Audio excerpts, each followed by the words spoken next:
orándole. Padre, gracias una vez más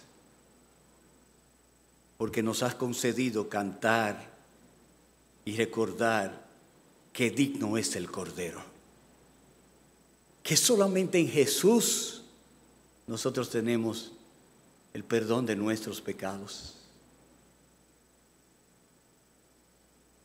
que en su nombre nosotros le adoramos. Ciertamente, al reconocer el precio pagado para nuestra redención, para haber sido salvados de nuestros pecados en los que estábamos muertos, y tener vida en Jesucristo y pensar en la cruz y en nuestro Señor haciéndose maldición por nosotros y tomando sobre sí como Cordero sustituto toda la ira justa y santa de nuestro Dios por causa de nuestros pecados. Y pensar en aquel clamor, en aquel grito, en aquel instante: consumado es, y expirar.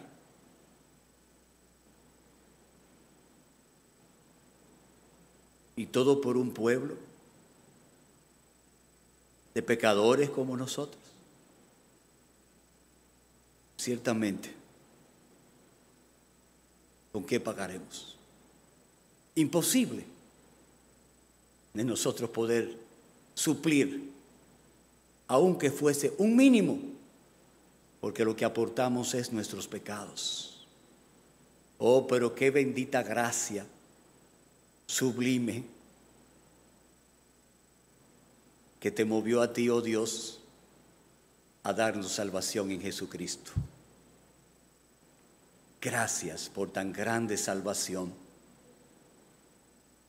por ese tiempo de resurrección y ascensión a los cielos, y poder tener la certeza y la seguridad de que nuestro bendito Salvador, nuestro sumo sacerdote, nuestro Señor Jesucristo, está a tu diestra, oh Padre, intercediendo por nosotros, por todo su pueblo, a lo largo de todo este mundo. Gracias. Continúa guiándonos ahora con la meditación de tu palabra. Es en Jesús que lo decimos. Amén. Si son tan amables de acompañarme a la primera epístola del apóstol Juan, quisiera recordarle a los niños que están aquí que estas cosas son para ustedes también. Una cosa que el Señor instituyó para el pueblo de Israel era que cuando la familia celebraba la Pascua, los hijos preguntaban: papi, mami, ¿por qué estamos celebrando estas cosas? Y entonces ellos recordaban lo que Dios había hecho al liberarles de la esclavitud y cómo lo hizo. Tenían que recordar y cómo comer ese cordero y todo lo que lo acompañaba. Asimismo nosotros, ahora en el contexto del nuevo pacto, cuando estamos celebrando la cena del Señor, dice Pablo en 1 Corintios 11 que la muerte del Señor anunciamos hasta que Él venga. No se me distraigan, estamos aquí. La muerte del Señor anunciamos hasta que Él venga. Y es responsabilidad de los padres que cuando lleguen a sus casas poder decir: mira mi hijo, mira mi hija. Yo sé que tal vez tú prefirieras estar en la clase de escuela bíblica y ya eso se reanuda la semana que viene, pero esto es importante porque tú también necesitas a ese cordero que fue sacrificado en la cruz del Calvario a favor de pecadores como nosotros, y poder traer estas cosas y hacerles el bien bíblico. Apóstol Juan, su primera carta, capítulo 1, vamos a leer desde el versículo 1 hasta el versículo 2 del capítulo 2. Es toda una sección. Lo que era desde el principio, lo que hemos oído, lo que hemos visto con nuestros ojos, lo que hemos contemplado y palparon nuestras manos tocante al verbo de vida, Porque la vida fue manifestada y la hemos visto y testificamos y os anunciamos la vida eterna, la cual estaba con el Padre y se nos manifestó. Lo que hemos visto y oído, eso os anunciamos, para que también vosotros tengáis comunión con nosotros, y nuestra comunión verdaderamente es con el Padre y con su Hijo Jesucristo. Estas cosas os escribimos para que vuestro gozo sea cumplido. Este es el mensaje que hemos oído de Él y os anunciamos: Dios es luz y no hay ningunas tinieblas en Él. Si decimos que tenemos comunión con Él y andamos en tinieblas, mentimos y no practicamos la verdad. Pero si andamos en luz, como Él está en luz, tenemos comunión unos con otros. Y la sangre de Jesucristo, su Hijo, nos limpia de todo pecado. Si decimos que no tenemos pecado, nos engañamos a nosotros mismos y la verdad no está en nosotros. Si confesamos nuestros pecados, Él es fiel y justo para perdonar nuestros pecados y limpiarnos de toda maldad. Si decimos que no hemos pecado, le hacemos a Él mentiroso y su palabra no está en nosotros. Hijitos míos, estas cosas os escribo para que no pequéis. Y si alguno hubiere pecado, abogado tenemos para con el Padre a Jesucristo el justo.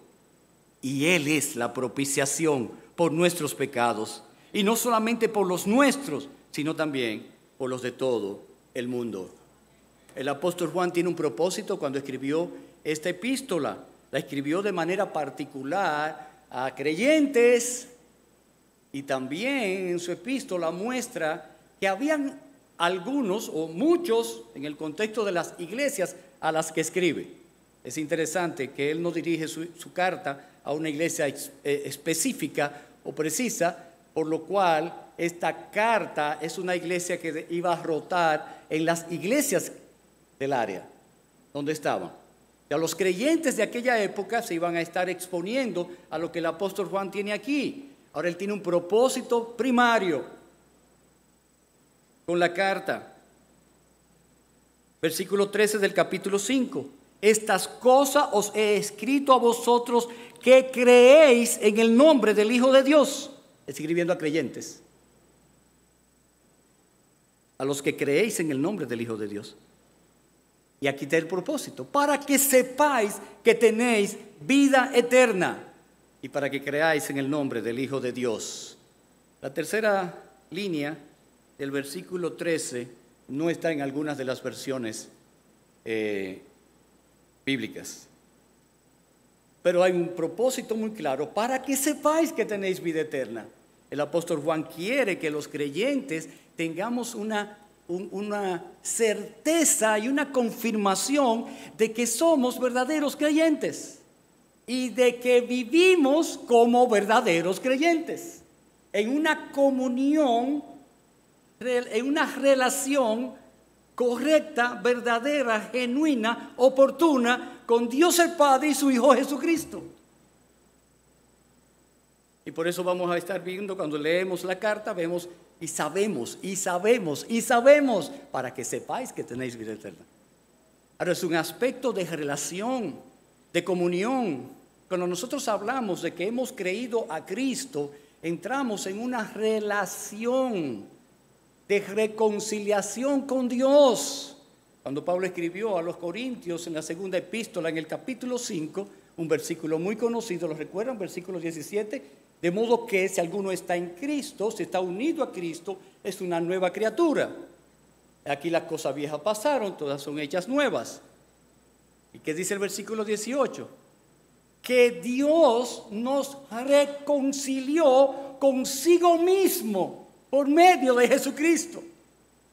Y estando ahora reconciliados con Dios, ya no enemistados con Él, el único mediador entre Dios y los hombres, Jesucristo hombre, el mediador santo, nos viene a traer un aspecto relacional, cercano, íntimo con nuestro Dios.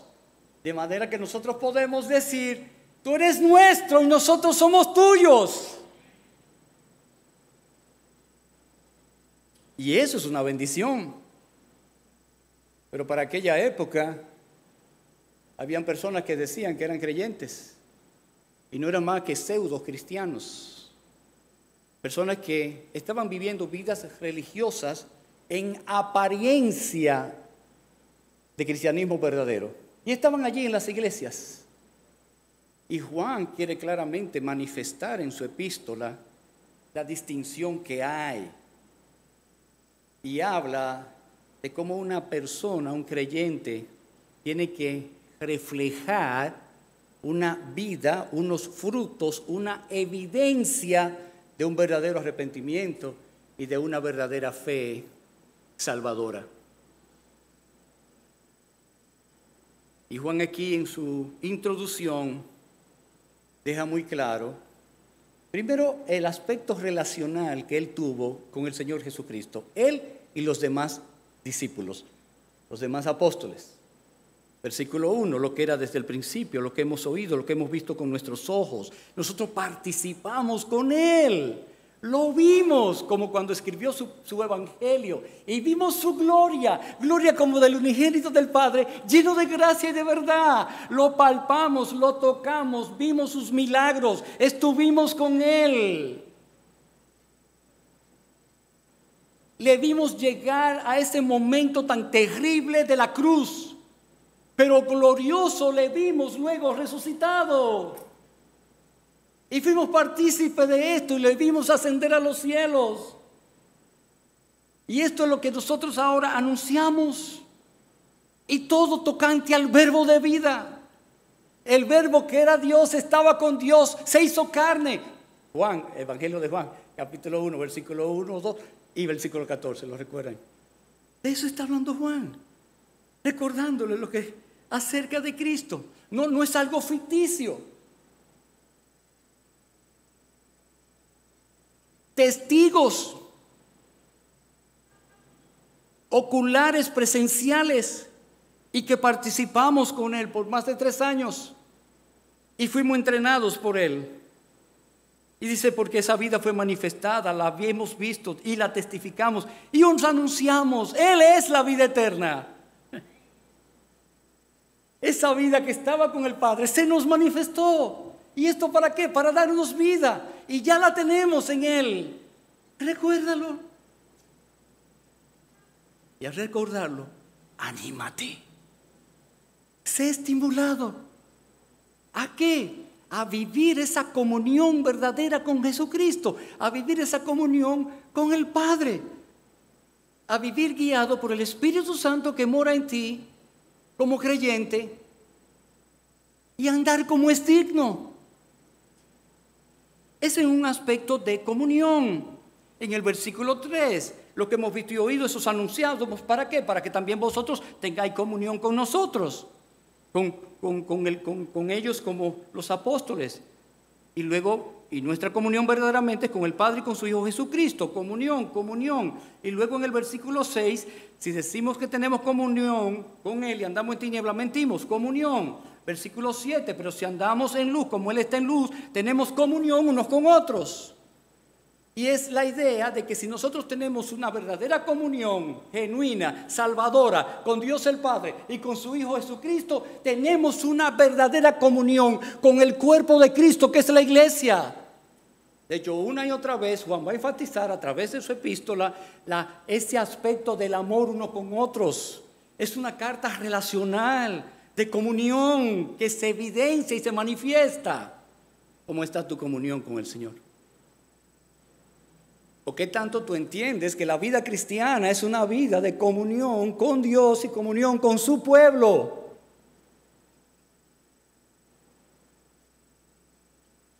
Y tú y yo, de manera diligente y esforzada, hemos de procurar esa comunión y mantener esa unidad del cuerpo. Pero normalmente nos pasa que si yo tengo alguna dificultad o algún problema, tiendo a alejarme. Y eso está mostrando algo. ¿Qué pasa? ¿Entiendes lo que significa ser creyente? Un verdadero cristiano, como una vida relacional con Dios y con su pueblo. Y Juan va a entrar en esto. Versículo 5.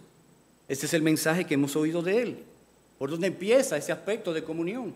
¿Por dónde empieza ese aspecto relacional de lo que es la vida cristiana? ¿Por dónde empieza? Por donde siempre las cosas empiezan. ¿Por dónde empiezan las cosas? ¿Lo recuerdan? Génesis 1:1. ¿Por dónde empieza? En el principio, Dios. Y siempre deben empezar por Dios. Y Juan coge el foco de la situación que no tiene que ver con nosotros, no es centrado en nosotros. Precisamente cuando venimos a Cristo hay una autonegación, hay una muerte del yo. Porque eso es lo que tenemos por naturaleza. ¿Sabían ustedes que nosotros por naturaleza queremos que Dios nos sirva a Él a nosotros? ¿Un Dios complaciente con nosotros? Pero eso no es lo que la Biblia nos enseña. Ese no es el Dios de la Biblia. La Biblia enseña claramente por Dios quién Él es y lo que Él ha hecho.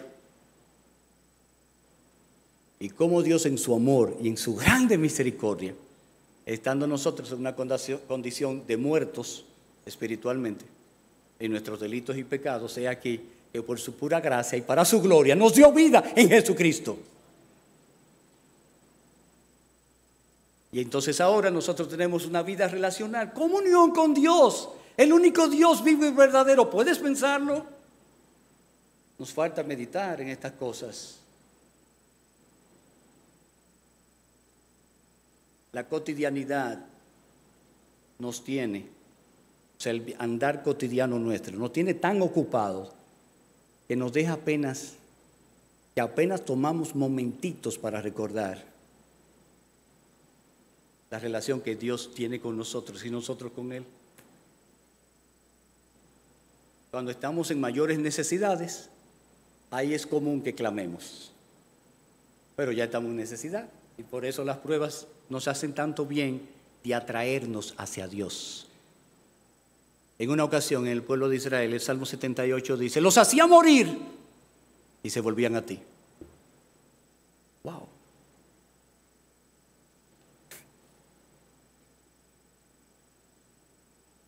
¿Tendrá Dios que matar a varios de nosotros para que nos volvamos a Él? ¿Quién levanta la mano para que se lo lleve Dios?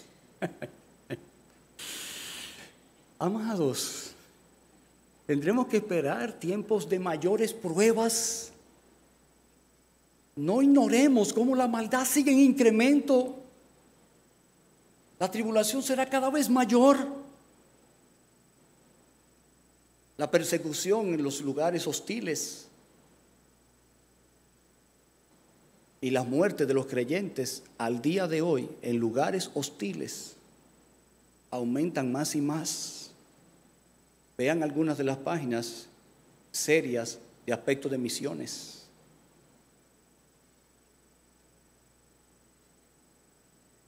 No lo ignoremos. Dios es luz. Empieza por ahí. ¿Quién es Dios? Cuando hablamos nosotros de que esa comunión salvadora con Dios, una comunión salvadora con Dios se evidencia en la realidad de quién es Dios y quiénes somos nosotros. Por ahí empieza. ¿Quién es Dios y quiénes somos nosotros? Y el apóstol dice: ¿quién es Dios? Dios es luz. ¿Y cuántos revelan esas cortas palabras?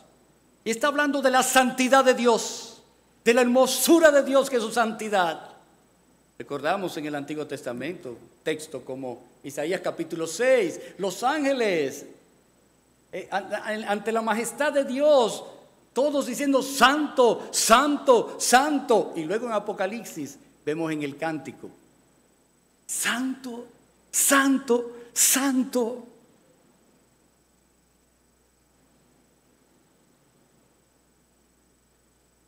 Habacuc dijo: tus ojos son muy limpios para ver el mal. Por ahí tenemos que arrancar. Y así continuamos. Tenemos relación con un Dios que es luz, que es santo. Y recordamos las palabras del salmista cuando dijo: Jehová, si yo permaneciere en mis pecados, ¿podría yo estar en pie delante de ti? La santidad de Dios aborrece plenamente el pecado.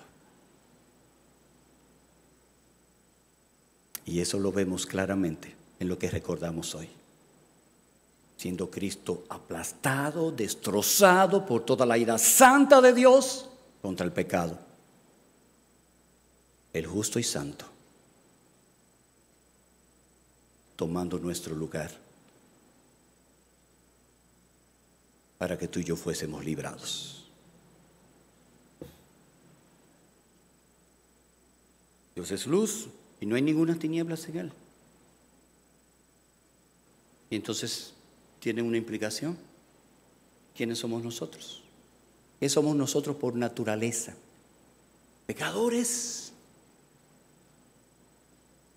Y andamos en tinieblas, con los ojos cegados, muertos, corazones endurecidos. Pero de allí nos sacó Dios. Algunos de estos que profesaban la fe estaban olvidando de ese aspecto de Dios y simplemente estaban diciendo, bueno, yo estoy viviendo la vida con toda la certeza y la seguridad de que yo soy un cristiano. Ok, dice el apóstol Juan, excelente. Ahora, acuérdate lo que tú eras en el reino de las tinieblas y cómo Dios te trasladó al reino de su amado Hijo, el reino de la luz. Pensando en lo que Pablo les dice a los colosenses y luego le dice en Efesios capítulo 5, si somos hijos de luz, ¿qué se espera? Que andemos. Si somos hijos, cuando éramos impíos, entonces andábamos en las tinieblas del pecado. Pero ahora que tenemos la luz del Señor, andamos como hijos de luz. Entonces, versículo 6. La comunión salvadora con Dios se evidencia en los versículos 6 al capítulo 2, versículo 2, en este aspecto que es resumido de esta manera. En un andar en luz y no en tinieblas. ¿Cómo se evidencia? ¿Cómo se debe evidenciar que tú y yo tenemos una comunión salvadora con el Padre y con su Hijo Jesucristo? Bueno, por el poder del Espíritu Santo que mora en nosotros. Si es que mora en nosotros como hijos de Dios que somos. Si somos hijos de Dios, Él mora en nosotros. Pero recuerden que esta carta cuando se leyera, había en la iglesia personas que eran pseudo cristianos, decían con los labios, somos cristianos, pero estamos andando de una manera no apropiada con respecto a la comunión salvadora con Dios.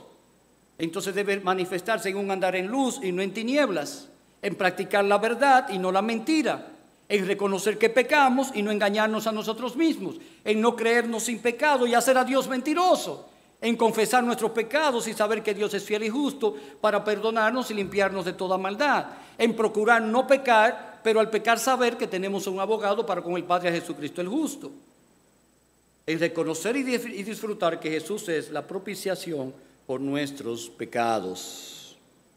Cada una de estas cosas pudiera dar un sermón, pero no tenemos el tiempo para tratarlo aquí. Ahora, la comunión salvadora con Dios se fundamenta en Dios mismo y el perdón de pecados por medio de la sangre de Jesucristo su Hijo. Versículo 7. Pero si andamos en luz, como Él está en luz, tenemos comunión unos con otros y la sangre de Jesucristo su Hijo nos limpia de todo pecado. ¿Qué significa todo esto? ¿Qué nos quiso decir el apóstol Juan? Que nos enseña el Nuevo Testamento con esta frase de que la sangre de Jesucristo nos limpia de todo pecado. Bueno, podemos mirar algunos textos en el Nuevo Testamento que nos ayudan. Efesios capítulo 1, versículo 7, el apóstol Pablo nos dice, en quien tenemos redención por su sangre, el perdón de pecados según las riquezas de su gracia. Romanos capítulo 5, versículo 8, está hablando de esa salvación que Dios gloriosamente nos ha dado, mas Dios muestra su amor para con nosotros en que siendo aún pecadores, Cristo murió por nosotros. Pues mucho más, versículo 9, estando ya justificados en su sangre, por Él seremos salvos de la ira. Porque si siendo enemigos fuimos reconciliados con Dios por la muerte de su Hijo, mucho más, estando reconciliados, seremos salvos por su vida. No solamente lo dice el apóstol Juan en 1:7, lo dice el apóstol Pablo que hemos leído, también lo atestigua el apóstol Pedro, primera de Pedro 1:18-19, sabiendo que fuisteis rescatados de vuestra vana manera de vivir, la cual recibisteis de vuestros padres, no con cosas corruptibles como oro o plata, sino con la sangre preciosa de Cristo, como de un cordero sin mancha y sin contaminación. Hebreos 9 nos habla claramente de cómo era necesario en las cosas pasadas que todo fuera purificado según la ley con sangre, porque sin derramamiento de sangre no se hace remisión, no hay perdón sin derramamiento de sangre. Cuando Pablo le habló en Hechos capítulo 20 a los ancianos en Éfeso, les dijo: ustedes tienen que saber cómo cuidan de la iglesia en la cual el Espíritu Santo os ha puesto como obispo, porque es la iglesia que Cristo compró a precio de sangre.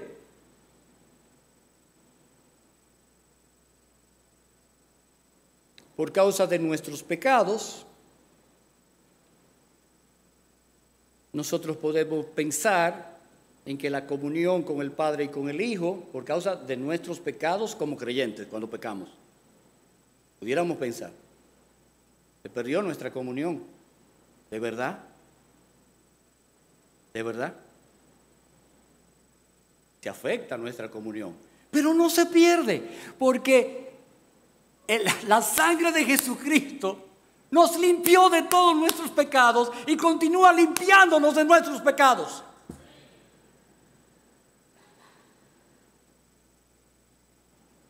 ¿Ha sido esa sangre rociada sobre ti? Y se está evidenciando con frutos dignos de arrepentimiento.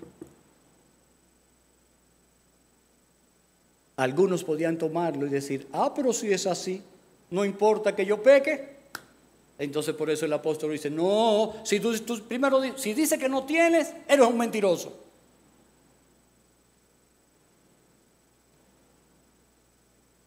Y te atreves a llegar a decir, si tú crees que tú no pecas, entonces que Dios es mentiroso.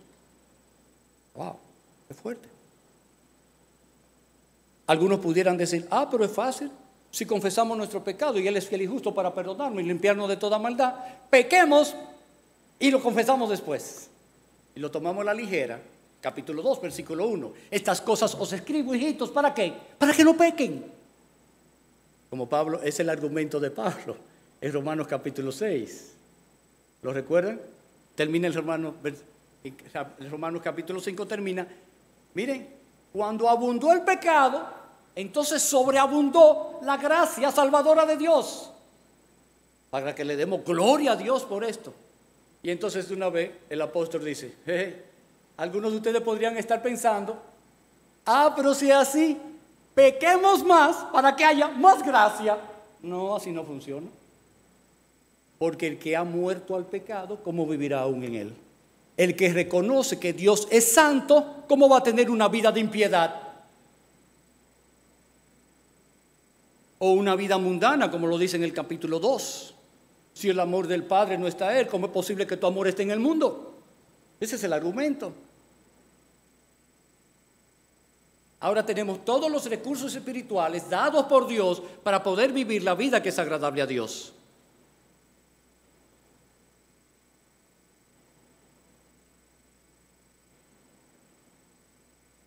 Pero para un alma fiel que está procurando esforzarse en andar en luz y que peca y lo confiesa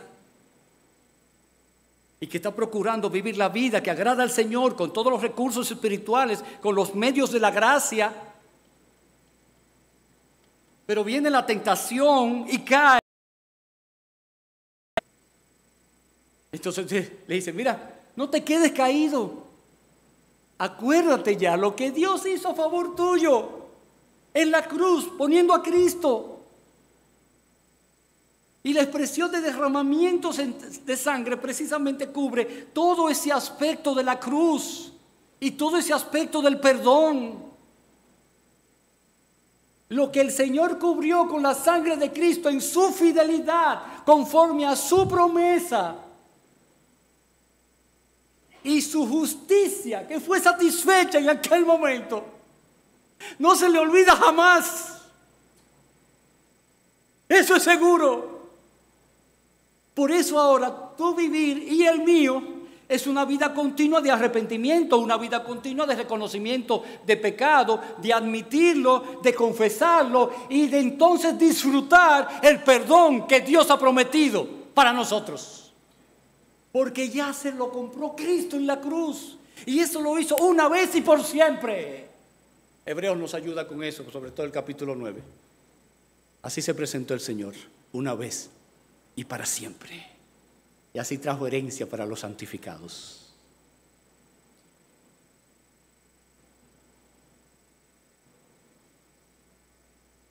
Martin Lloyd-Jones escribió: ¿con qué nos provee Dios en cuanto a la comunión con Él cuando nos volvemos conscientes de nuestro pecado? ¿Qué se consigue con la muerte de Jesucristo? Dice: la muerte de Jesucristo ha comprado nuestro perdón y está relacionada con la reconciliación, con la justificación, con la remisión de los pecados. Nos muestra que a pesar de ser culpables del pecado y aunque caemos en él, aún podemos tener comunión con Dios.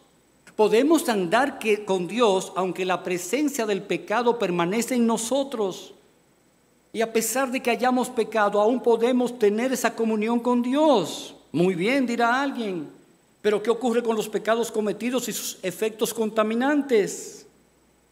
Dice Juan, la sangre de Jesucristo limpia la culpa, la contaminación en sí, y por tanto puedes mantener la comunión.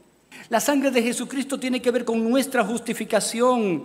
Lo que este pasaje nos enseña es que cuando pecamos hemos de confesarlo, debemos reconocerlo ante Dios y en su infinita misericordia Él pondrá la sangre sobre el pecado. Es Dios que aplica la sangre. Él es fiel y justo para perdonar nuestros pecados. Es la sangre de Jesucristo la que nos limpia de la culpa del pecado. Dios ha hecho la provisión y Él también la aplica. Somos llamados a andar en luz y a confesar nuestros pecados. Y al hacerlo, Él pondrá sobre el pecado que hemos confesado la provisión que hizo en el Calvario mediante la muerte de su Hijo unigénito. Somos librados de esa culpa y de esa contaminación y conscientes de la restauración de la comunión, podemos proseguir en ella. La sangre de Jesucristo, su Hijo, nos limpia, lo hace y lo seguirá haciendo de todo pecado. Y cita el himno: hay poder, sí, sin igual poder, en Jesús quien murió. Hay poder, sí, sin igual poder, en la sangre que Él vertió. Amados, ¿cómo están? ¿Cómo está? Mi hermano amado, mi querida hermana, ¿cómo está tu comunión con nuestro Dios? Por medio de su Hijo Jesucristo en este tiempo presente. A veces somos muy buenos para recordar, y yo soy bueno para recordar años de atrás y decir, 39 años que Dios por su gracia, con un compañero de universidad que me predicó y hasta aquí me ha sostenido. Sí, pero ¿cómo está mi comunión presente con Dios ahora? ¿Cómo están mis frutos de arrepentimiento? ¿Cómo se está manifestando la fe salvadora en mi vida? ¿Qué tanto tú te estás esforzando en ser hijo de luz? En depender del Espíritu Santo y usar los medios de la gracia para vivir esa vida que agrada a tu Dios. ¿Cómo estás? ¿Cómo tú estás reaccionando ante el pecado que cometes? ¿Qué tan pronto lo admites o qué tanto lo excusas? ¿Recuerdan el refrán? Que después que se inventaron las excusas, nadie queda mal. Asombroso. Inició en el jardín del Edén. ¿Lo recuerdan? ¿Qué debió decir Adán cuando Dios lo confronta? ¿Comiste? Sí, comí. Pequé. Perdóname. Desobedecí claramente tu ley. Fui plenamente responsable de haber comido. Pero la mujer me provocó y entonces yo... La mujer que me diste. La que tú me diste. ¡Wow! ¿Qué tanto tú y yo estamos haciendo eso? ¿Qué tan sensible estamos siendo ante la convicción de pecado de parte del Espíritu Santo? ¿Qué tanto tú y yo estamos viniendo a la ley de Dios y le estamos viendo como un espejo delante nuestro? Hermanos, esto es serio, porque puede revelar que somos cristianos. Puede revelar que somos cristianos, pero puede revelar con tristeza que estamos caminando al infierno creyendo que somos cristianos. Pero quiero animarte. Hay una sangre que fue derramada en la cruz del Calvario. Y aún hay hoy mismo oportunidad para ser limpiados por ellas.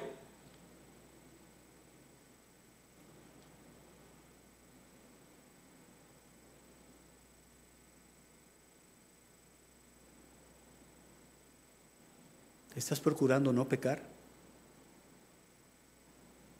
De manera que tú puedas recordar que cuando pecas, puedas traer a tu mente que tienes un abogado que se pone de tu lado delante del mismo Padre, aquel que hizo,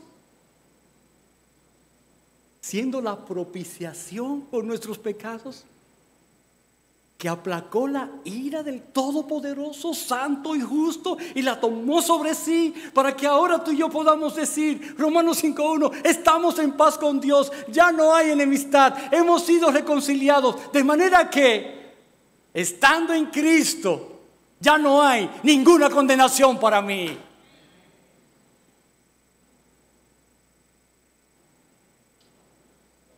Amados, esto es bueno para meditar. Y a la luz de la cena del Señor, poder recordar. Unos cuando estén con los elementos, otros traer a su mente y meditar. Tenemos tanto que agradecerle a nuestro Dios por esa sangre que fue vertida en la cruz. Quiero terminar pidiéndoles algo. Hay un himno muy conocido que me puede dar perdón, ¿lo recuerda? Yo voy a estar leyendo la primera frase y ustedes me van a estar respondiendo. Después de cada frase mía, solo de Jesús la sangre. Que me puede dar perdón y un nuevo corazón. Fue el rescate eficaz. Trajo santidad y paz. Veo para mi salud. Tiene de sanar virtud. Cantaré junto a sus pies. El Cordero digno es.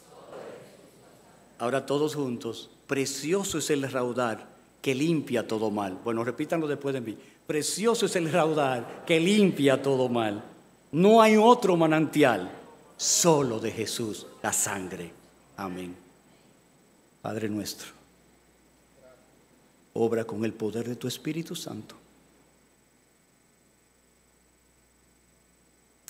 y trae salvación en medio nuestro.